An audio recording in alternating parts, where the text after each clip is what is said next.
ಆ ನಮಸ್ಕಾರ ಬೇಗ ಮುಗಿಲೇ ಇಲ್ಲ. ಅವ್ರ ಭಕ್ತಿ ಭಾವಪರವಶತೆ ಅದು ಎಷ್ಟೊಂದು ಮೈಗಳು ಮರ್ತಿದ್ರು ಅಂತಂದ್ರೆ ಲಘು ಹೇಳೇ ಇಲ್ಲ.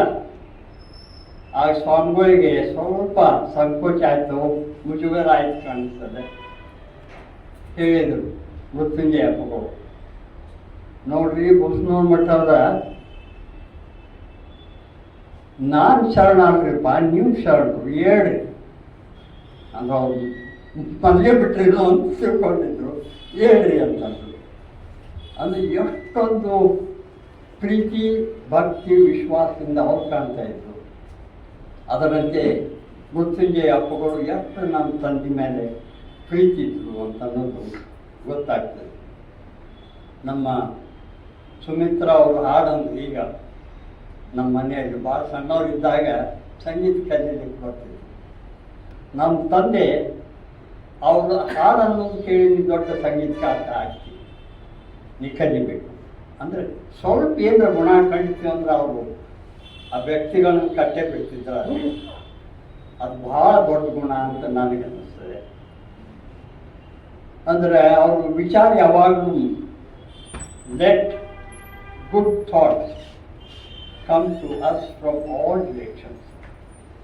ಎಲ್ಲರ ಜಗತ್ತಿನೊಳಗೆ ಬೇಕಾದಿಂದ ಕಡೆಯಿಂದ ಒಂದು ಒಳ್ಳೆಯ ವಿಚಾರ ಬಂತು ಅಂದ್ರೆ ಅದನ್ನು ಸ್ವೀಕರಿಸುವ ಒಂದು ಶಕ್ತಿ ಇತ್ತು ಅವರು. ಅದಕ್ಕೆ ಪ್ರತಿಯೊಂದು ಓದ್ತಿದ್ರು ಅವರು.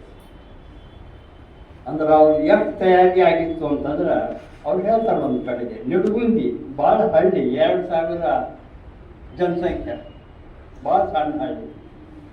ಆದರೆ ನನ್ನ ಬೆಳವಣಿಗೆಗೆ ಏನು ಕೊಡಬೇಕಾಗಿತ್ತು ಅಲ್ಲಿ ಕೊಡ್ತೀನಿ ನನಗೆ ಅಂತ ಹೇಳ್ತಾರೆ. ನಿಡುಗುಂದಿ ಅಂತ ಹಳ್ಳಿ ಅದು ಹೆಂಗೆ ಅಂತ ಕೇಳಿದ್ರೆ ಅಲ್ಲಿ ನಮ್ಮದು ಮನೆ ಹತ್ತೆ ಮನೆಯದೇ ಒಂದು ಅಂಗಡಿ, ನಮ್ಮ ಅತ್ತ ನಡೆಸ್ತಿದ್ದ ಅಂಗಡಿ.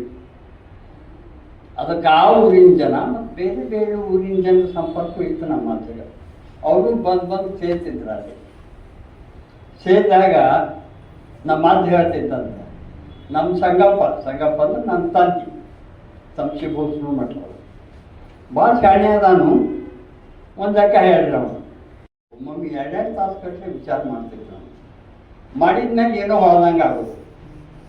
ಹೊಳ್ದಂಗೆ ಆದ ಕೂಡಲೇ ಅವರು ಲೆಕ್ಕ ಹಾಕಿ ನೋಡಿ ಹೌದು ಇದ ಲೆಕ್ಕ ಇದ ಉತ್ತರ ಅದಕ್ಕೆ ಉತ್ತರ ಹೇಳ್ತಿದ್ರು ಅಂತ. ಅದಕ್ಕೆ ಅಲ್ಲಿ ಕೂಡಿದವರೆಲ್ಲ ಅವ್ರನ್ನ ಶಾಬಾಸ್ಪ ಭಾಳ ಶಾಣೆ ಇದ್ದೀನಿ, ಭಾಳ ಶಾಣೆ ಇದ್ದೀನಿ. ಅದು ಎಷ್ಟು ಮಟ್ಟಿಗೆ ಅಂದ್ರೆ ಊರು ತುಂಬ ಎಲ್ಲ ಹುಡುಗ ಭಾಳ ಶಾಣೆ ಅದನ್ನು ಸುದ್ದಾಡ್ಬಿಟ್ಟಿರ್ತದೆ. ಅಂದ್ರೆ ಕೌಡ ಕಂಟಕ ಲೆಕ್ಕ ಅಂತೇಳಿ ಬರ್ದಾರ ಅವರು. ಒಂದು 5-6 ಕೌಡ ಕಂಟಕ ತಮ್ಮ ಆತ್ಮಚರಿತ್ರೆ ಒಳಗೆ ಎಂತೆಂಥ ಪ್ರಶ್ನೆ ಕೇಳ್ತಿದ್ರು. ನಮ್ಗೆ ಎಷ್ಟೊಂದು ತಲೆ ಕೆಡಿಸ್ಕೊಡ್ಬೇಕಾಗಿತ್ತು.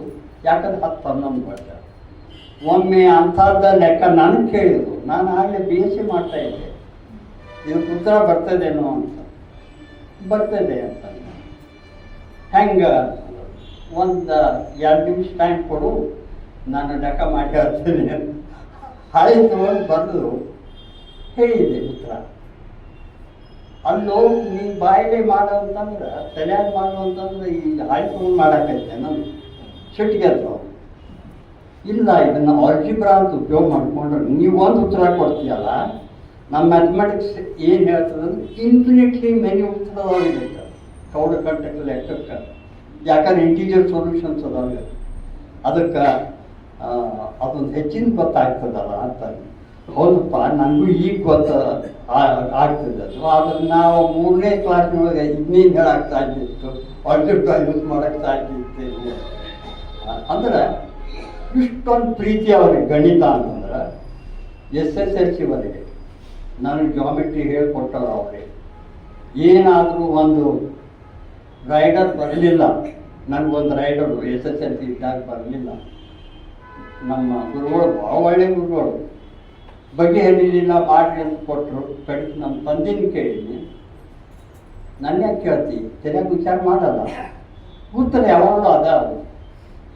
ಆಮೇಲೆ ಇಲ್ಲ ಸಾಕಷ್ಟು ವಿಚಾರ ಮಾಡಿ ನೀ ನಾಳೆನ ಉತ್ತರ ಕೊಡಬೇಕು, ಸ್ವಲ್ಪ ಕಡಿಗೆ ಹಿಂಟ್ ಸರ ಕೊಡು ಅಂತ.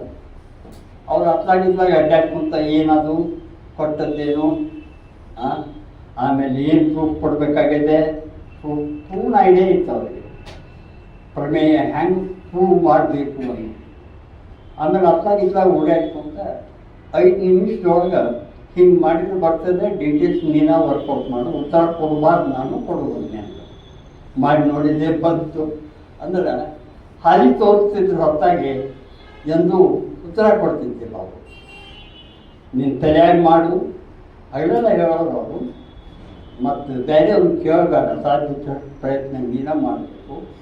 ಆಮೇಲೆ ಇಂಡಿಪೆಂಡೆಂಟ್ ಥಿಂಕಿಂಗ್ ತಲೆಯಾಗಿ ತುಂಬೋದು. ನಾನು ಸಣ್ಣವನಿದ್ದಾಗ ಈ ತಲೆಯಾಗಿ ಮಾಡು ಅಂತ ಏನಿದು ಅಂತ ನಾನು ತಿಳಿತಿದ್ದೇ ಇಲ್ಲ ಅವಾಗ. ಯಾವಾಗ MSc ಮುಗಿಸಿ PhD ಮಾಡಾಕತ್ನೆ ಅವಾಗ ಗೊತ್ತಾಗ್ತದೆ ತಲೆಯಾಗಿ ಮಾಡಂದ್ರೆ ಏನು ಗೊತ್ತ. ಯಾಕಂದ್ರೆ PhD ಅದು ತಲೆಯಾಗಿ ಮಾಡದೇ ಇದ್ರೆ ಆಗೋದನ್ನೇ ಇಲ್ಲ. ಎಷ್ಟೊಂದು ಪ್ರಾಬ್ಲಮ್ಸ್ ಇರ್ತಾವೆ, ಸಾಲ್ವ್ ಮಾಡ್ಬೇಕಂದ್ರೆ ನೀವೇ ಸಾಲ್ವ್ ಮಾಡಬೇಕು, ನೀವೇ ಹೊಸ ರಿಸಲ್ಟ್ ಕಂಡುಹಿಡಬೇಕು. ಹೌದಲ್ಲ, ನಮ್ಮ ತಂದೆ ಹೇಳಿದ್ರು ಕರೆಕ್ಟ್ ಅದೇ. ಅಂದ್ರೆ ಎಲ್ಲಕ್ಕಿಂತ ದೊಡ್ಡ ಕೆಲಸ ಅವ್ರು ಮಾಡಿದ್ದು ಅಂದ್ರೆ ನಮ್ಮ ತಂದೆ ವ್ಯಕ್ತಿಗಳನ್ನು ಕಟ್ಟೋದು. ಎಲ್ಲೆಲ್ಲ ಶಕ್ತಿ ಇವರಲ್ಲಿ ಕಾಣ್ತದೆ ಅವ್ರು ನಡೆದ ಇದನ್ನ ಭಾಳ ಶಾಣ್ಯರಕ್ಕೆ ನೋಡಿ ಮುಂದೆ.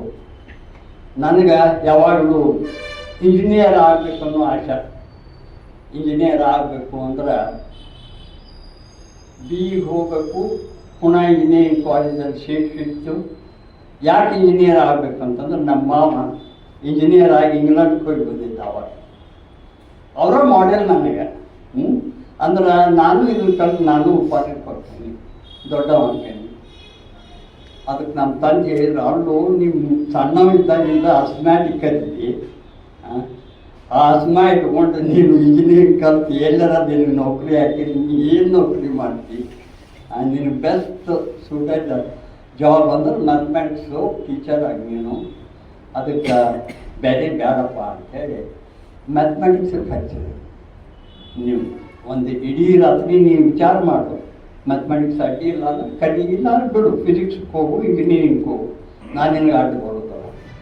ನೆಕ್ಸ್ಟ್ ಡೇ ಮಾರ್ನಿಂಗ್ ಹೇಳಿದೆ, ಇಲ್ಲ ನಾನು ಮ್ಯಾಥಮೆಟಿಕ್ಸ ಕಲಿತೇನೆ, ನೀನು ಹೇಳಿದ್ದೆ ಕರೆಕ್ಟ್ ಆಗೈತೆ, ಮ್ಯಾಥಮೆಟಿಕ್ಸ್ ಕಲಿತೀನಿ. MSc ಆದ ತಕ್ಷಣ ನನಗೆ ಕಾಲೇಜ್ ಜಾಬ್ ಆಫರ್ ಬಂತು.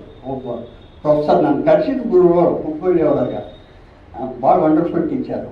ಅವ್ರು ಫೋನ್ ಮಾಡಿ ಹೇಳಿದರು, ನಮ್ಮ ಕಾಲೇಜ್ ಬಂದು ಜಾಯ್ನ್ ಆಗ್ತಿದ್ರೆ ಜಾಯ್ನ್ ಆಗುವಂತ. ಭಾಳ ಖುಷಿ ಆಯ್ತು ನನಗೆ.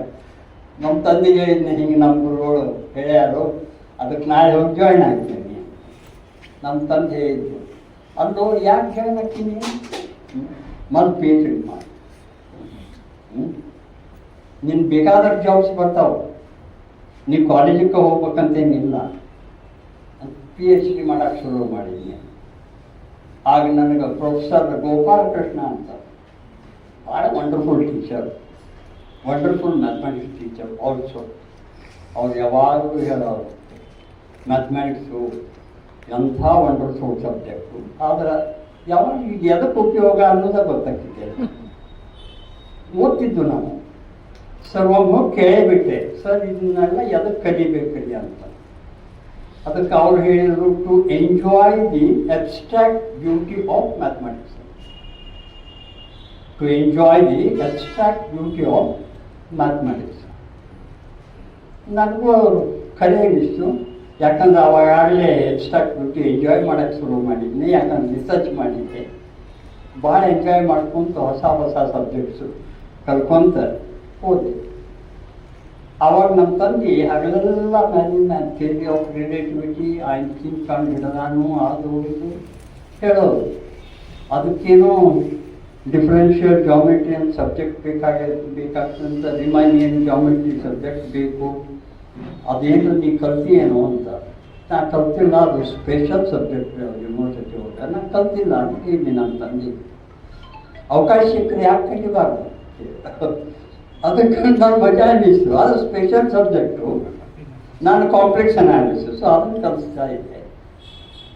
ಏನೋ ತಲೆಯಾಗಿ ಬಂತು, ನಮ್ಮ ಹೆಡ್ ಆಫ್ ದ ಡಿಪಾರ್ಟ್ಮೆಂಟ್ ಅವ್ರಿಗೆ ಹೋಗಿ ಯಾವ ಸಬ್ಜೆಕ್ಟ್ ಅದು ಹೋಗಿ ಕೇಳಿದೆ, ಸರ್ ನನಗೆ ಅದನ್ನು ಕಲಿಸ್ಬೇಕನ್ನೋ ಆಶಾ ಭಾಳ ಇದೆ, ಥಿಯರಿ ಆಫ್ ರಿಲೇಟಿವಿಟಿ ಐನ್ಸ್ಟೀನ್ ಉಪಯೋಗ ಮಾಡಿದ್ದು, ಅದನ್ನು ಅನುಕೂಲ ಮಾಡಿಕೊಡ್ತೇನೆ ಅಂತ. ಅವ್ರ ಸಬ್ಜೆಕ್ಟ್ ಅದು ಅನುಕೂಲ ಯಾಕೆ ಈ ವರ್ಷ ನೀವೇ ಕಲಿಸ್ರಿ, ನೀವು ಏನು ಡಿಫಿಕಲ್ಟಿ ಇದ್ದರೂ ಪ್ರತಿ ಶನಿವಾರ ರವಿವಾರ ನಾನು ನಿಮಗೆ ಟ್ರೈನಿಂಗ್ ಕೊಡ್ತೇನೆ ಮಾಡಿ. ನಾನು ಒಬ್ಬನ ಸಲ ಕ್ಲಾಸ್ ತೊಗೊಂತಿದ್ರು ಪ್ರೊಫೆಸರ್ ಅಮೋರು ನನಗೆ ನಾಲೆಜ್ ಕೊಟ್ಟು ನೀವು ಕಲಿಸ್ರಿ ಥಿಯರಿ ಆಫ್ ರಿಲೇಟಿವಿಟಿ ಅಂತ ಹೇಳಿ. ನನ್ನ ತಂದೆಗೆ ಅಷ್ಟು ಖುಷಿ ಆಗಬೇಕು.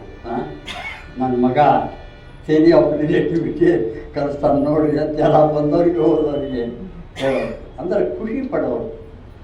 ವ್ಯಕ್ತಿಗಳನ್ನ ಹ್ಯಾಂಗೆ ಕೊಟ್ಟು ತುಂಬ್ತಿದ್ರು. ಆಮೇಲೆ ನಿಡುಗುಂದಿಯಲ್ಲಿ ನನಗೆಲ್ಲ ಸಿಕ್ತು ಅಂತ ಯಾಕೆ ಹೇಳಿದರು? ಯಾಕಂದ್ರೆ ಅಲ್ಲಿ ಸಂಗೀತ ಕಲಿತು, ಸಂಗೀತ ಕಲಿಸೋರಿದ್ರು, ಪೇಟಿ ಕಲಿತರು. ಪೇಟಿ ಅಂದರೆ ಕಾಲು ಪೇಟಿ ಅಂತ ಅವಾಗ ಸಣ್ಣವಿದ್ದಾಗ ಆ ಕಾಲು ಪೇಟಿ ಅಂದ್ರೆ ಕಾಲ ನಿಲುಕ್ತಿದ್ದೆಲ್ಲ, ಆದರೂ ಬಿಡ್ತಿದ್ದೆಲ್ಲ. ಕಾಲು ಪೇಟಿ ಕಲಿತರು ಅವರು. ಆಮೇಲೆ ಇಂಗ್ಲೀಷು, ಸಂಸ್ಕೃತ, ಆಗ ಮರಾಠಿ ಇತ್ತು, ಮರಾಠಿ. ಆಮೇಲೆ ಹಳೆಗನ್ನಡ. ಆಮೇಲೆ ವಯಸ್ಸಾದಂಗೆ 10ನೇ ಸ್ಟ್ಯಾಂಡರ್ಡು ಅದು ಬಂದಾಗ ಏನು ಸಿಗ್ತಾವೆ ಓದೋದು. ಹಳೆಗನ್ನಡ, ಪಂಪ, ರನ್ನ ಯಾಕೆ ಸಿಗ್ತದೆ ತಿಳಿಯಿರಿ ಹಿಂಗಾಗೋದು. ಆಮೇಲೆ ಭಾಳ ಖುಷಿ ಆಗೋದು ಓದ್ದಂಗೆ ತಿಳ್ಕೊತ ಹೋಗ್ತಿತ್ತು. ಮನಸ್ಸು ತಿಳಿತಿದ್ದಿಲ್ಲ, ಏನು ತಪ್ಪದೆ ಎಫರ್ಟ್ ಹಾಕೋಣ ಹೇಳಿ ಓದ್ಕೊಳ್ತಾ ಹೋದರು. ಅದಕ್ಕೆಲ್ಲ ನಿಡ್ಗುಂದಿ ಭಾಳ ನೆನೆಸ್ತಾರೆ. ಅಂದ್ರೆ ಹಳ್ಳಿ ಒಳಗೆ ಕೆಲವು ಏನೂ ಕಲ್ತಿರ್ಬೋದು ಅಂಥವರು ರಾಮಾಯಣ ಮಹಾಭಾರತ ಕಥೆ ಹೇಳ್ತಿದ್ರು. ಯಾವ ಸಾಹಿತಿಗಳಿಗೆ ಆ ನಮೂನಿ ಕಥೆಗಳಾಗಿ ಬಂದಿತ್ತಪ್ಪ ಅಂತ ಕೇಳ್ತಿದ್ರು ಅವರು. ಅಷ್ಟು ಚಂದ ಹೇಳೋದು. ಅವ್ರು 3 ತಿಂಗಳು ಹೇಳೋದು. ಅದೆಲ್ಲೇ ತಮ್ಮ ಮನೆಯೊಳಗೆ, ಯಾಕಂದ್ರೆ ಜಾಗ ಅನ್ಕೊಂಡಿತ್ತು, ಅಂಗಡಿ ಇತ್ತು, ಜನ ಕೂಡ್ತಿದ್ರು, ಅಲ್ಲಿ ಅಂಕಣವ್ರು ಅಂತ ಕೇಳ್ತಿದ್ರು ನಮ್ಮ ಮನ್ಯಾಗ ಅಂತ ಭಾಳ ಆನಂದ ಪಡೋರು. ಆಮೇಲೆ ಶಾಲೆ ಬಗ್ಗೆ ಒಂದು ಮಾತು ಹೇಳ್ತಾರೆ. ಆಗಿನ ಶಾಲೆ ಅಂದ್ರೆ ಚಡಿ ಚಮಚಮು ವಿದ್ಯಾಗಂಗಮ್ ಅಂತೇಳಿ ಅನ್ನೋದಿತ್ತು. ಅವಾಗ ಭಾಳ ಇತ್ತು. ಅದು ಸ್ವಲ್ಪ ಏನೋ ತಪ್ಪು ಮಾಡಿದ್ರೆ ಸಾಕು, ಮಾಸ್ತರ್ ನೀ ಯಾಕೆ ಬರಲಿಲ್ಲ ನನಗೆ ಹೊಡೆದ ಬಿಡ್ತಿದ್ರಂತ. ಹೀಗಾಗಿ ಒಂದು ಸ್ವಲ್ಪ ಶಾಲೆ ಅಂದ್ರೆ ಮೊದಲು ಮುಳ್ಳು ಅನ್ನಿಸ್ತಿತ್ತಂತ. ಯಾಕರ ಶಾಲೆ ಮಾಡಿದ್ದ ಅಂತಿರು ಅಂತ ಬೇಸರ.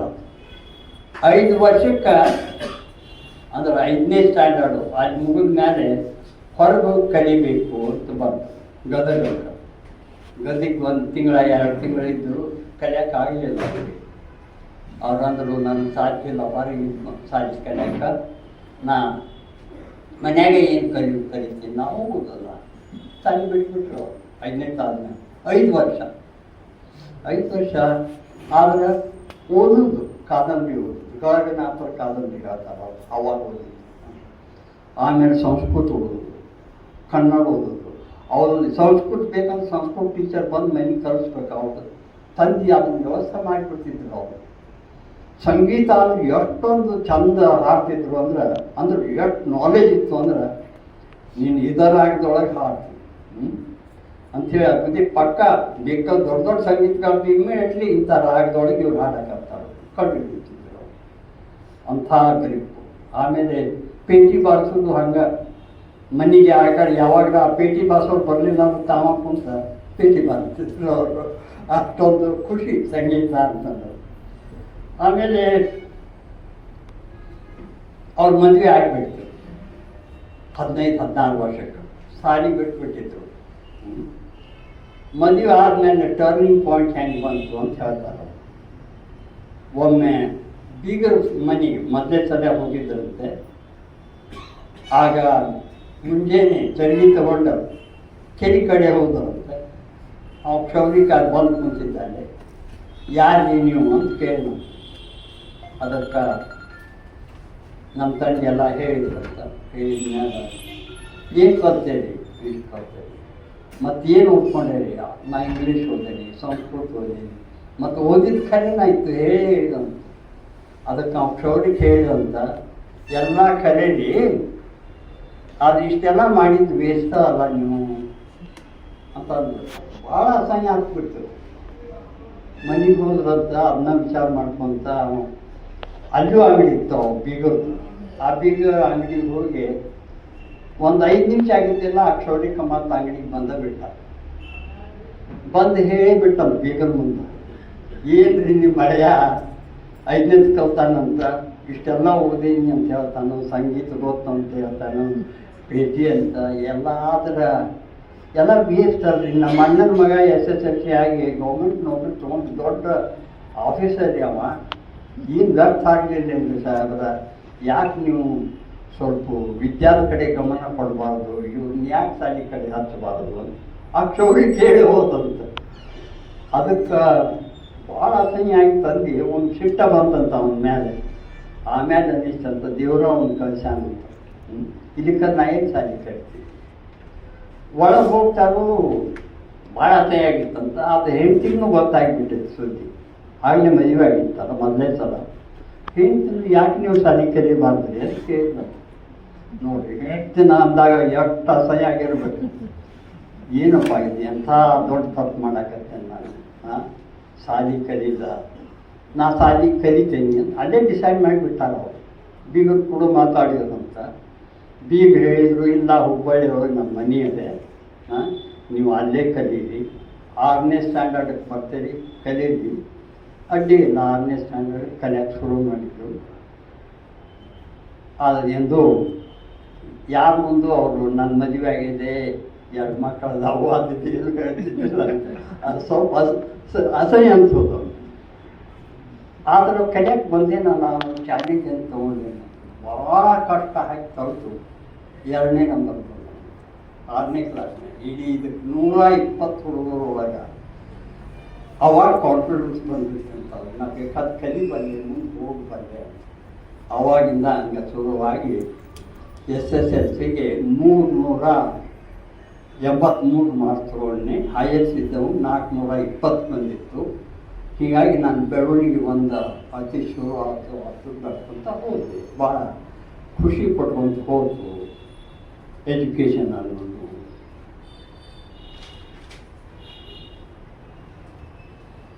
ಆಮೇಲೆ ತಮ್ಮ ಗುರುಗಳ ಬಗ್ಗೆ ಹೇಳ್ತಾರೆ ಅವರು. ಕುಂದಣಗಾರರು ಅಂದರೆ ಇವರು MSc ಕಲಿಯು ಮುಂದೆ. MSc ಕಲಿಯು ಮುಂದೆ ಕುಂದಣಗಾರರು ಅಂದ್ರೆ ಬೆಳಗಾವಿ ಹೋಗೋದು.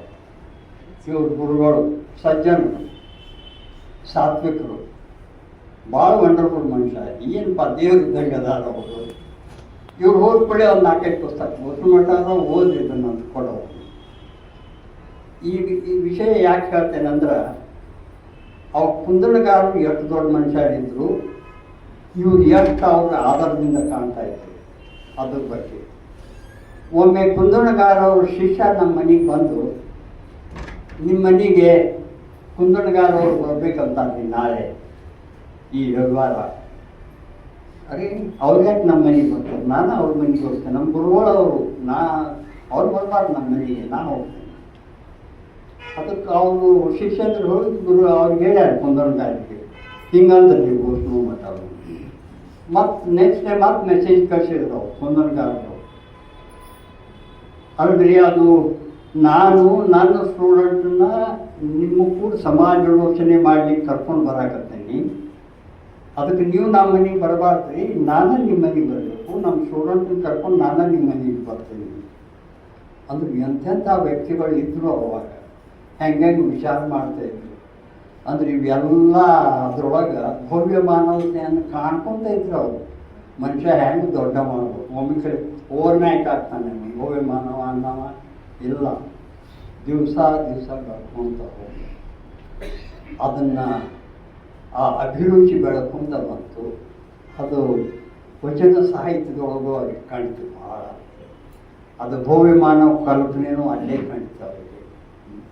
ಅದೇ ಜಗತ್ತಿಗೆ ಹೋಗುವಂಥ ವಿಚಾರಗಳು ಇನ್ನೂ ಯಾಕೆ ಹೋಗಿಲ್ಲ ಅಂತ ಅನ್ನಿಸ್ತು. ಸಾಕಷ್ಟು ಇಂಗ್ಲೀಷ್ ಲಿಟ್ರೇಚರ್ ಓದ್ಕೊಂಡಿದ್ರು. ಆಮೇಲೆ ಆ ಕಾಲಕ್ಕೆ ಸೈನ್ಸ್ ಡೆವಲಪ್ಮೆಂಟ್ ಭಾಳ. ಇಷ್ಟು ಸೈನ್ಸ್ ಬೆಳೆಯಕತ್ತದನ್ನ ಅಲ್ಲಿ ಏನೆಲ್ಲ ಇರಬೇಕು ಅದೊಂದು ಆಸಕ್ತಿ ಚಲೋ ಆಗ್ತದೆ. ಕಾಸ್ಮೋಸ್ ಅಂತ ಕಾರ್ಲ್ ಸಗಾನ್ ಅಂತ 1970s 80s ಎಷ್ಟು ಫೇಮಸ್ ಬುಕ್ ಅಂತಂದರೆ ಅದನ್ನು ಆಲ್ಮೋಸ್ಟ್ ಎಲ್ಲರೂ ಓದ್ತಿದ್ರು. ಸೈನ್ಸ್ದವ್ರು ಅಂತೇಳಿ ಯಾರೂ ಬಿಡ್ತಿದ್ದರು. ಭಾಳ ವಂಡರ್ಫುಲ್. ಅದನ್ನು ತೊಗೊಂಡು ಬಂದು ಓದಾಕತ್ತರ ಅವ್ರ ಬೈಬಲ್ ಓದಿದ್ದೇನೆ ಓದ್ತಿದ್ರು. ಕಾಸ್ಮೋಸ್ ಸೈನ್ಸು ಆದ್ರೆ ಓದೋದು ಏನಪ್ಪ ಬರ್ದಾಗ ಇವರು ಸೈನ್ಸ್ ಅವರು ಎಂಥ ಚಂದ ಲಿಟ್ರೇಚರ್ ಬರೀತಾರೋ ನಾವು ಇವ್ರು ನಮಗಿಂತ ಚಂದ ಬರೀತಾರಲ್ಲ ಸೈನ್ಸ್ದವರು. ಆಶ್ಚರ್ಯ ಆಗೋದು ಅವರಿಗೆ. ನನಗೂ ಈಗ ಆಶ್ಚರ್ಯ ಆಗ್ತದೆ, ಯಾಕಂದ್ರೆ ಅವಾಗ ನಾನು ಮ್ಯಾಥಮೆಟಿಕ್ಸ್ ಬಿಟ್ಟು ಓದ್ತಿದ್ನಲ್ಲ, ಎಷ್ಟು ಅಬ್ಸ್ಟ್ರಾಕ್ಟ್ ಅಂತ ಅನ್ನಿಸ್ತಾ ಇತ್ತು ನನಗೆ. ಈಗಿನ ಬುಕ್ಸ್ ನೋಡಿಬಿಟ್ಟು ಏನಪ್ಪ ಮ್ಯಾಥಮೆಟಿಕ್ಸ್ ಎಷ್ಟು ಅಪ್ಲಿಕೇಶನ್ ಓರಿಯೆಂಟೆಡ್ ಅದು, ಎಷ್ಟು ಕಾಂಕ್ರೀಟ್ ಆಗಿ ಹೇಳ್ತಾರೆ ಇವರು. ಆಮೇಲೆ ಎಷ್ಟು ಸುಂದರವಾಗಿ ಹೇಳ್ತಾರೆ, ಎಷ್ಟು ಸಾಹಿತ್ಯಿಕವಾಗಿ ಹೇಳಕತ್ತಾರೆ ಮ್ಯಾಥಮೆಟಿಕ್ಸ್ ಅಂತ ಈಗಂತ ಮ್ಯಾಥಮೆಟಿಕ್ಸ್ ಸಾಹಿತ್ಯಿಕವಾಗಿ ಹೇಳಕತ್ತಾರೆ ಅಂದ್ರೆ ನೋಡಿ ಅದ್ರೊಳಗೆ ಎಷ್ಟು ಒಂದು ಸೌಂದರ್ಯ ತುಂಬಾಕತ್ತಾರೆ. ಈ ವಿಚಾರ ಇದ್ದಿದ್ದೇ ಇಲ್ಲ ಮ್ಯಾಥಮೆಟಿಕ್ಸು, ಅದು ಅಬ್ಸ್ಟ್ರಾಕ್ಟ್ ಥಿಂಕಿಂಗು ಅಬ್ಸ್ಟ್ರಾಕ್ಟ್ ಆಗಿ ಇರಬೇಕು ಅಂತೇಳಿ ಹಂಗೆ ವಿಚಾರ ಮಾಡ್ತಾಯಿದ್ದೆ. ಇನ್ನು ತಂದೆಯವ್ರ ಬಗ್ಗೆ ಹಂಗೆ ಒಂದು ಪಾಸಿಂಗ್ ರಿಮಾರ್ಕ್ಸ್ ಅಂತಾರೆ ನಮ್ಮ ಅಧ್ಯಕ್ಷರು ಅವತ್ತು ತಮ್ಮ ಅನುಭವ ಹೇಳಿದರು. ನಮ್ಮ ಫಸ್ಟ್ ಕ್ಲಾಸ್ ಫಸ್ಟ್ ಡೇ ಘೋಷಣೆ ಮಟ್ಟವರು ಎಂಗೇಜ್ ಮಾಡಿದ್ರು ಅಂತ ನೆನೆಸಿಕೊಂಡ್ರು. ಅನುಭವದ ಮೇಡಮ್ ಅವರು ನೆನೆಸಿಕೊಂಡ್ರು, ಅನುಭವದ ಮೇಲೆ ಮಾತಾಡಿದ್ರು. ಅಂದ್ರೆ ಅವ್ರಿಗೆ ಎಷ್ಟೊಂದು ಅದರಲ್ಲಿ ತಲ್ಲೀನ ಆಗ್ತಿದ್ರು, ಭಾವಪರವಶರಾಗ್ತಿದ್ರು, ಮೈ ಮತ್ತು ಮಾತಾಡೋದು. 5 ಕ್ಲಾಸ್ ತೊಗೊಂಡಂತ ಅನುಭವದ ಮೇಲೆ. ಅಂದ್ರೆ ಅವ್ರು ಹಾಗೆ ಇದ್ರು, ಏನೇ ಕೆಲಸ ಮಾಡಲಿ ಅಡ್ಡಾಡಲಿ, ಪೂಜಾ ಮಾಡಲಿ, ಓದಾಡ್ಕೊಂಡಿರಲಿ, ಬರೆಯಾಡ್ಕೊಂಡಿರಲಿ, ಮುಗೀತು. ಆ ಕೆಲಸಕ್ಕೆ ಕುಂತಂದ್ರೆ ಅವ್ರ ಬ್ಯಾಡಿ ಏನೂ ಎತ್ತರ ಇರ್ತಿದ್ದಿಲ್ಲ. ಅಷ್ಟೊಂದು ಓದೋದು ಹಂಗೆ. ಒಮ್ಮೆ ಕಾಸ್ಮಾಸ್ ಬುಕ್ಕು ಭಾಳ ಖುಷಿಯಿಂದ ನಾನು ಒಮ್ಮೆ ನೋಡೋಕೆ ಹಾಗೆ ಇಟ್ಕೊಂಡೆ. ನಮ್ಮ ತಂದೆಗೆ ಹುಡ್ಕಾಡಕ್ಕೆ ಶುರು ಮಾಡಿದ್ರು. ಯಾರು ನನ್ನ ಪುಸ್ತಕ ಹಿಡಿದವರು ನಾನು ಅಂತ ಹೇಳಿದೆ, ನನ್ನ ಪುಸ್ತಕ ಮುಟ್ಟಬೇಡ, ನೀನು ಬೇಕಾದ್ರೂ ಒಂದು ಕಾಪಿ ತಗೋ, ಆದರೆ ನನ್ನ ಕಾಪಿ ಮುಟ್ಟಬೇಡ.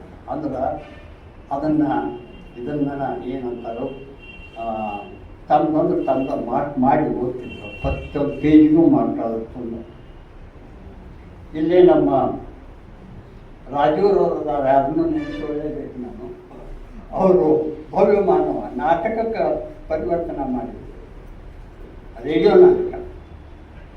ಎಷ್ಟು ಚಂದ ಬಂದಿದ್ರು ಅಂದ್ರೆ ನಮ್ಮ ತಂದೆಯವ್ರು ನೋಡಿದ ಕೂಡಲೇ ಎಷ್ಟು ಖುಷಿ ಆಯಿತು ಅವರಿಗೆ ಅಂತಂದ್ರೆ, ಏನ್ರಿ ರಾಜೂರವರ ನಾಟಕ ಭವ್ಯ ಮಾನವ ಮೀದೇ ಬಂದುಬಿಟ್ಟಿರಲ್ಲ ನೀವು, ಎಷ್ಟೊಂದು ಕ್ರಿಯೇಟಿವಿಟಿ ಅದೇ. ಅಂದ್ರೆ ಅವ್ರ ಗುಣ ಎಲ್ಲೆಲ್ಲ ಒಂದು ಸ್ವಲ್ಪ ಕಂಡಿತೀವಿ ಅಂದ್ರೆ ಅದನ್ನು ಹೇಳ್ದ ಬಿಡ್ತಿದ್ದೇ ಇಲ್ಲ. ಗುಣ ಅದು ಬಹಳ ಖುಷಿ ಪಡೋರು. ಅಂದ್ರೆ ಬೇರೆಯವ್ರನ್ನ ಬೆಳೆಸೋರು, ವ್ಯಕ್ತಿಗಳನ್ನ ಕಟ್ಟೋರು. ದೊಡ್ಡ ಮಂದಿ ನೋಡಿದ್ಕೊಳ್ಳಿ ನಿಮ್ಗೆ ಒಮ್ಮೊಮ್ಮೆ ಏನಾಗ್ತದೆ, ನಾವು ಎಷ್ಟು ಸಣ್ಣವರದೇವಿ ಅಂತ ಅನಿಸ್ತದೆ. ಆದ್ರೆ ನನ್ನ ತಂದೆ ನೋಡಿದ್ರೆ ನಾವು ದೊಡ್ಡವರದ್ದೇವಲ್ಲ ಅನ್ಸೋಂಗೆ ಮಾಡ್ತಿದ್ರು ಅವರು. ಆಮೇಲೆ ಕಂಬಾರವ್ರ ಬಗ್ಗೆ ಒಂದು ಮಾತು, ಹಂಗೆ ಸಣ್ಣ ವಿಷಯ. ವಚನ ಸಾಹಿತ್ಯ ಸಂಗ್ರಹ, ಅದನ್ನು ಸಂಗ್ರಹ ಮಾಡೋ ಮುಂದೆ ಅದು ಕರ್ನಾಟಕ ಗೌರ್ಮೆಂಟ್ದವರು ವಹಿಸಿದ್ರು, ನೀವು ಮಾಡಿಕೊಡ್ರಿ ಅಂತ. ಅದಕ್ಕೆ ಕಂಬಾರವ್ರು ಸಹಾಯ ಮಾಡ್ತಾಯಿದ್ರು. ಸುಮಾರು 2 ವರ್ಷ ಕೆಲಸ ಮಾಡ್ಯಾರ. ನಮ್ಮ ಮನೆಗೆ ಬಂದು ಭಾಳ ಖುಷಿ ಪಡ್ತಿದ್ರು. ಕಂಬಾರವ್ರು ಹೇಗೆ ಅಂತಂದ್ರೆ, ಒಮ್ಮೊಮ್ಮೆ ನಮ್ಮ ತಂದೆ ಕೂಡ ಹೇಳ್ಕೊಂತ, ಸರ್ ಈ ಸ್ಥಳಗಳೊಳಗೆ ಇದನ್ನು ಈ ವಚನ ಇಲ್ಲಿ ಹಾಕಂತ ಹೇಳ್ತೇನೆ, ಈ ಸ್ಥಳದೊಳಗೆ ಹಾಕಿದ್ರೆ ಹೆಂಗ್ರಿ ಅಂತ ಒಮ್ಮೊಮ್ಮೆ ಕೇಳ್ತಿದ್ರು ತಂದೆ. ಅರಿ ನಿಮ್ಮ ತಲೆಯಾಗ ಹೆಂಗೆ ಬಂತ್ರಿ ಇದು, ಎಷ್ಟು ಶಾಣ್ಯಾರದ ನೀವು, ಬರೋಬ್ಬರಿ ಹೇಳಿ ನೀವು, ಅಲ್ಲಿ ಹಾಕಿ ಮತ್ತೆ ನೀವು ದೊಡ್ಡ ಸಾಹಿತ್ಯ ಹಾಕ್ಕೊಂಡು ನೋಡ್ರಿ. ಹಿಂಗೆ ಅಂದ್ರೆ ಎಷ್ಟೊಂದು ಕಂಡ್ಕೊತಿದ್ರು ಅಂತ ಅವ್ರ ಸತ್ವ, ಅವ್ರ ಒಳಗಿನ ಸತ್ವ. ಅದಕ್ಕೆ ಕಂಬಾರವ್ರು ಹೇಳ್ತಿದ್ರು ನನಗೆ, ನೀ ಮಗ ಆಗಿರಬಹುದು, ಆದ್ರೆ ಅವ್ರು ನಿನ್ಕಿಂತ ಹೆಚ್ಚು ಪ್ರೀತಿ ಮಾಡ್ತಾನೆ. ಅಷ್ಟು ಅಂತ ಅವ್ರಿಗೆ ಅಭಿಮಾನ, ಗೌರವ ಗುರುಗಳ ಬಗ್ಗೆ ಕಂಬಾರವ್ರು. ಆಮೇಲೆ ನಾನು ಅವ್ರ ಸುಖ ಬಾಳುವುದೇಳಿ ಇಂಡಿಪೆಂಡೆಂಟ್ ಥಿಂಕಿಂಗು ಅದಿದು ಕಲ್ತೇನೆ, ಅವರಿಂದನೇ ಕಲ್ತೇನೆ.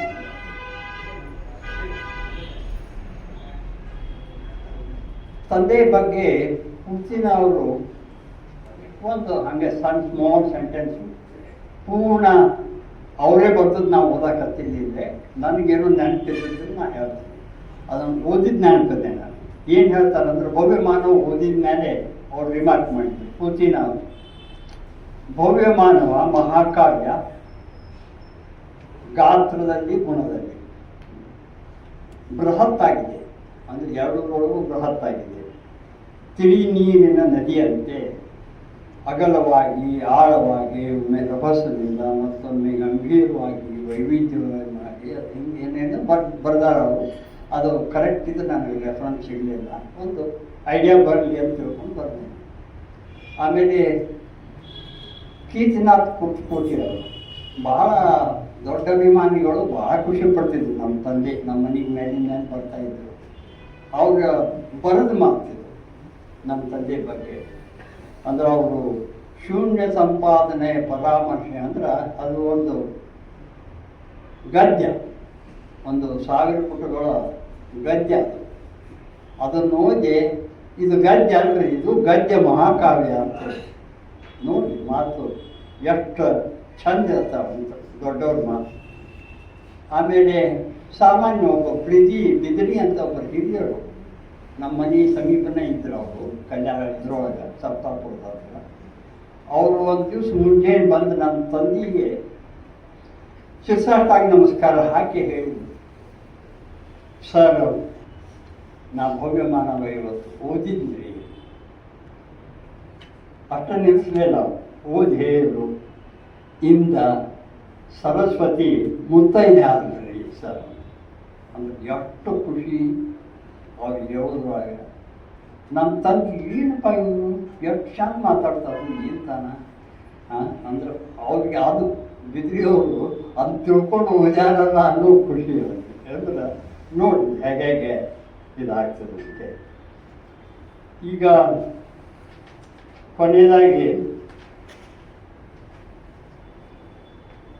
ಒಂದು 2 ಮಾತು ಮ್ಯಾಥಮೆಟಿಕ್ಸ್ ಬಗ್ಗೆ ನಮ್ಮ ತಂದೆ ವಿಚಾರಗಳು ಏನಿದೆ ಅನ್ನೋದ್ರ ಬಗ್ಗೆ ಹೇಳ್ತೀನಿ. 2 + 3 = 5 ಯಾಕೋ ಅಂತ ಕೇಳ್ತಿದ್ರು ನಾನು ಕಾಲೇಜ್ಗಿದ್ದಾಗ. ಯಾಕಂದ್ರೆ ನೀವೆಲ್ಲರೂ ಕಲ್ಸಿರಲ್ಲ ರೈಟ್ ಫ್ರಮ್ ಚೈಲ್ಡ್ಹುಡ್ಡು, ತಾಯಿಯಿಂದ ಬಂದದ್ದು, ತಂದೆಯಿಂದ ಬಂದದ್ದು, ಗುರುಗಳಿಂದ ಬಂದದ್ದು, ಇದ್ರಾಗ ಏನು ಕಲಿಯೋದೈತಿ ಅಂತ. ನಾನು MSc ಒಳಗೆ ನೀ ಕಲಿತಿ ಅದನ್ನು 2 + 3 = 5 ನೀನು ಪ್ರೂಫ್ ಕೊಡ್ತಾರೋ. ಅಂದರೆ 2 ಅಂದ್ರೇನು, 3 ಅಂದ್ರೇನು, ಪ್ಲಸ್ ಅಂದ್ರೇನು, 5 ಅಂದ್ರೇನು, ನಿಮ್ಗೆ ಪ್ರೂಫ್ ಸಿಗ್ತದೆ ಅಲ್ಲಿ ಅಂಥೇಳಿ ಹೇಳಿದ್ರು. ಅದರಲ್ಲಿ ಪ್ರೂಫ್ ಸಿಗ್ತೀನಿ ನನಗೆ MScಗೆ ನಮ್ಮ ಗುರುಗಳು ಕಲಿಸಿದ್ರು. ಯಾಕೆ ಖುಷಿ. ಆಮೇಲೆ ನಾನು ಕಲಿಸಿದೆ ಅದನ್ನು. ಯಾಕಂದ್ರೆ ಅಷ್ಟೊಂದು ಖುಷಿ ಅದನ್ನು ಕಲ್ಸಕ್ಕೆ, ಸೆಟ್ ಥಿಯರಿ ಕಲ್ಸಕ್ಕೆ, ನಂಬರ್ ಥಿಯರಿ ಕಲ್ಸಕ್ಕೆ. ಆಮೇಲೆ ಇನ್ಫಿನಿಟಿ ಅಂದರೆ ಮ್ಯಾಥಮೆಟಿಕ್ಸ್ ಪ್ರಕಾರ ಕೇಳೋದು ಅವ್ರದ್ದು ಅನಂತ ಶೂನ್ಯ ಸಂಪಾದನೆಯನ್ನು ಸಂಗ್ರಹ ಮಾಡಿದ್ರು. ಶೂನ್ಯ ಸಂಪಾದನೆ ಇಂಗ್ಲೀಷಕ್ಕೆ 5 ವಾಲ್ಯೂಮ್ಸ್ ಯೂನಿವರ್ಸಿಟಿ ವತಿಯಿಂದ ಟ್ರಾನ್ಸ್ಲೇಟ್ ಮಾಡಿ. ಭಾಳ ಅಗಾಧವಾದ ಪಾಂಡಿತ್ಯ ಅವರು. ಇಂಗ್ಲೀಷ್ನೂ ಹಾಗೆ ವಿಚಿತ್ರ ಅನಿಸುವಂಥ ಇಂಗ್ಲೀಷ್. ಅದು ಕಮಾಂಡು. ಶೂನ್ಯ ಸಂಪಾದನೆ ಇಂಗ್ಲೀಷ್ದಾಗ ಮಾಡಬೇಕಂದ್ರೆ ಸಾಮಾನ್ಯರಿಗೆ ಸಾಧ್ಯ ಇಲ್ಲ. ಪೌಟಿಯವರು ಆ ಗುಣ ಕಂಡುಕೊಂಡು ನಮ್ಮ ತಂದೆಯವ್ರನ್ನ ಬೆಳಗಾವಿಯಿಂದ ಕರೆಸಿ ಮಾಡಿಸಿದ್ರು. 5 ವರ್ಷ 5 ವಾಲ್ಯೂಮ್ಸ್ ಮಾಡಿದ್ರು. ಅದು ಮಾಡ್ತೇವೆ ಅಂದ್ರೆ ಮುಗಿದು. ಆಮೇಲೆ ಈ ಇನ್ಫಿನಿಟಿ ಅನ್ನೋದು ಅದರಿಂದ ಮ್ಯಾಥಮೆಟಿಕ್ಸಾಗಿ ಹುಟ್ಟೋದಲ್ಲ ಅಂತ ನಾನು ಹೇಳಿದ್ದೀನಿ. ಈ ಕ್ಯಾಲ್ಕುಲಸ್ ಅನ್ನೋದು ಹುಟ್ಟಿತು, ಅಲ್ಲಿ ಲಿಮಿಟ್ ಕಾನ್ಸೆಪ್ಟ್ ಯೂಸಾಗಿ ಮಾಡೇ ಬರ್ತದೆ. ಲಿಮಿಟಕ್ಕೆ ಇನ್ಫಿನಿಟಿ ಅನ್ನೋದು ಬೇಕು. ಮ್ಯಾಥಮೆಟಿಕ್ಸ್ ತುಂಬ ಇನ್ಫಿನಿಟಿ ಇಲ್ಲ, ಮ್ಯಾಥಮೆಟಿಕ್ಸನ್ನು ಇಲ್ಲ ಅಂತ. ಅದಕ್ಕೆ ನಮ್ಮ ತಂದೆ ಮ್ಯಾಲಿಂದ ಹೇಳೋ ಸ್ವಲ್ಪ ದಿವಸ ತಡೆಯಪ್ಪ, ಈ ಅನಂತ ಮತ್ತು ಈ ನಿಮ್ಮ ಇನ್ಫಿನಿಟಿ ಎರಡೂ ಒಂದೇ ಕಡೆ ಕೂಡ್ತಾವೆ ನೋಡೋದು. ಆಮೇಲೆ ಬೆಳವಣಿಗೆ ಸೈನ್ಸ್ ಒಳಗೆ ಇಷ್ಟ ಆಗಾಕತ್ತದಲ್ಲ, ಅದೆಲ್ಲಿ ಹೋಗುವುದೇ ಅದು ಬಂದು ಆಧ್ಯಾತ್ಮಿಕನ ಬಂದು ಸೇರಬೇಕು. ತಂದೆಗೆ ಹೆಚ್ಚದು. ಈಗ ಅದು ರಿಯಾಲಿಟಿ ಅನ್ಸಕತ್ತದ ನನಗೆ. ಯಾಕೆ ಅಂಥೇಳಿ ನನಗೆ ಹೇಳ್ತೇನೆ ನಾನು ಕೊನೆಯದಾಗಿ 1-2 ನಿಮಿಷ. ಈಗ ಭವ್ಯ ಮಾನವತ್ವದ ಒಂದು ಕನ್ಸೆಪ್ಟ್ನ ವಿಚಾರ ಮಾಡಿ. ನ್ಯೂಟನ್ ಎಕ್ಸಾಂಪಲ್ ನಾನು ತಗೋದು. ಅವನ ತಲೆ ಮೇಲೆ ಆ್ಯಪಲ್ ಬಿತ್ತು, ಎಲ್ಲರಿಗೂ ಗೊತ್ತಿದ್ದು ಕಥೆ ಅಲ್ಲ. ಬಟ್ ನ್ಯೂಟನ್ ತಲೆ ಮೇಲೆ ಬಿದ್ದದ್ದು ಬರೀ ನನ್ನ ತಲೆ ಮೇಲೆ ಬೀಳಲಿಲ್ಲ, ಅಕಸ್ಮಾತ್ ಭಾಳ ಎತ್ತರದಿಂದ ಬಿದ್ದಿತ್ತಂದ್ರೆ ಇನ್ನೂ ಹೆಚ್ಚು ಕಟ್ಟತ್ತಿತ್ತು ನನಗೆ. ಅದ್ರ ಆ್ಯಪಲ್ ಬರಲಿ ತೆಂಗಿನಕಾಯಿ ಬಿದ್ದಿದ್ರೆ ಸತ್ತ ಹೋಗಿದ್ದೆ. ಅವ ವಿಚಾರ ಮಾಡಿತ್ತು ಅದಕ್ಕೆ ಏನಪ್ಪ ಇದು ಯಾಕೆ ಹಂಗಾತು ಅಂದ್ರೆ ಅದು ಇನಿಷಿಯಲ್ ವೆಲಾಸಿಟಿ ಎಷ್ಟಿತ್ತು, ಯಾವ ವೆಲಾಸಿಟಿಯಿಂದ ಬಂದು ನಾನು ತಲೆ ಮೇಲೆ ಬಿತ್ತು ಅದನ್ನು ಕ್ಯಾಲ್ಕುಲೇಟ್ ಮಾಡಬೇಕಲ್ಲ. ಹೆಂಗೆ ಅವ ಕ್ಯಾಲ್ಕುಲಸ್ ಹುಡ್ಸಿದ, ಕ್ಯಾಲ್ಕುಲಸ್ ಹುಡ್ಸಿದ್ದು ಏನು ಆಗ್ತದರಿಂದ ಗೊತ್ತಾತ ನಮ್ಗೆ. ಒಂದು ಕಲ್ಲು ತೊಗೊಂಡು ಒಗೆದ್ರೆ ಅದು ಪ್ಯಾರಾಬೌಲಿಕ್ ಪಾತ್ರದೊಳಗೆ ಹೋಗ್ತದೆ, ಭಾಳ ಒಂದು ಅವನ ಮಾಡಿದ್ವಿ. ಮತ್ತು ಜೋರಾಗಿ ಒಗೆದ್ರೆ ಇನ್ನೂ ಮ್ಯಾಲೆ ಹೋಗ್ತದೆ, ಇನ್ನೂ ಜೋರು ಒಗೆದ್ರೆ ತಿರುಗಿ ಬರೋದನ್ನ ಇಲ್ಲ, ಸೆಟ್ಲೈಟ್ ಆಗ್ತದೆ. ಅದಕ್ಕೆ ಇದನ್ನು ವಿಚಾರ ಮಾಡಿದವ ನ್ಯೂಟನ್.